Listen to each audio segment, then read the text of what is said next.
কবে এই রাত স্পেসিফিকলি বলা যাবে না, 27 তারিখেই স্পেসিফিকলি বলা যাবে না যে 21-এর রাতেই, 23-এর রাতেই বা 25-এর রাতেই, নির্দিষ্ট করে বলার কোনো সুযোগ নাই। করিম সাল্লাল্লাহু আলাইহি ওয়াসাল্লাম বলেছেন, লাইলাতুল কদর আমি পেয়েছি, কপালে কাদামাটি ছিল, বৃষ্টি হচ্ছিল, তার মানে ওই রাতে বৃষ্টি হতে পারে, ওই রাতে বৃষ্টি হতে পারে।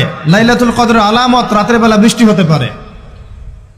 বৃষ্টি হয়েছে, তিনি নামাজ পড়েছেন, কপালের মধ্যে কাদা লেগেছিল, তিনি বের হয়েছেন, সাহাবীদেরকে বলবেন কোন রাতটা লাইলাতুল কদর, আজকের রাতটা লাইলাতুল কদর, এটা বলতে বের হয়েছেন।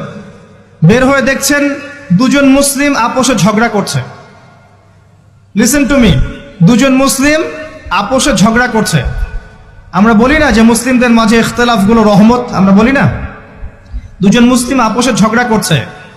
এই কাজটার কারণে আল্লাহ রাব্বুল আলামিন নবী সাল্লাল্লাহু আলাইহি ওয়াসাল্লামের হৃদয় থেকে এই কথাটাকে তুলে নিলেন। তিনি আর বললেন না এক্স্যাক্টলি কোন রাতে লাইলাতুল কদর ছিল, তিনি বলতেই বেরিয়েছিলেন যে কোন রাতে লাইলাতুল কদর ছিল। আমাদের ইখতিলাফের কারণে আমরা সেই নির্দিষ্ট রাতটাকে হারিয়ে ফেলেছি। তবে এর মধ্যেই খায়ের আছে, এর মধ্যেই কল্যাণ আছে। আরবিতে একটা প্রবাদ আছে, কুল্লু শার ইউজাদু ফিহিল খায়র, প্রত্যেকটা অকল্যাণের পিছনেই কোনো না কোনো কল্যাণ আছে। নির্দিষ্ট করে বলে দিলে আমরা বাকি রাতগুলো জাগতাম না।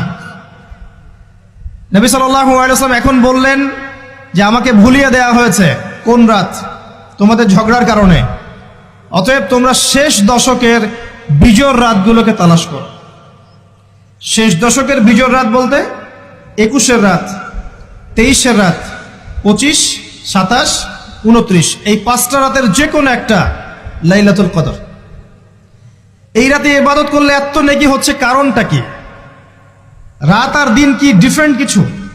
প্রত্যেক রাতেই কিন্তু আল্লাহ পাক প্রথম আসমানে নেমে আসেন, প্রত্যেক রাতে, শুধু শবে বরাতের রাতে নয়, শুধু নিসফে শাবানের রাতে নয়, কিন্তু প্রত্যেক রাতেই আল্লাহ পাক প্রথম আসমানে নেমে আসেন। নেমে এসে আল্লাহ পাক কি বলেন? আল্লাহ পাক 3টা কথা বলেন। রাতের শেষ অংশ, রাতকে ভাগ করেন। যদি 6টার সময় রাত শুরু হয়, রাত কিন্তু রাত 12টায় শুরু হয় না, সূর্য ডুবে গেলেই রাত শুরু হয়, এটাই ইসলাম। এখন 6টা থেকে আপনি এই 5টা পর্যন্ত সময়টাকে 3 ভাগে ভাগ করেন।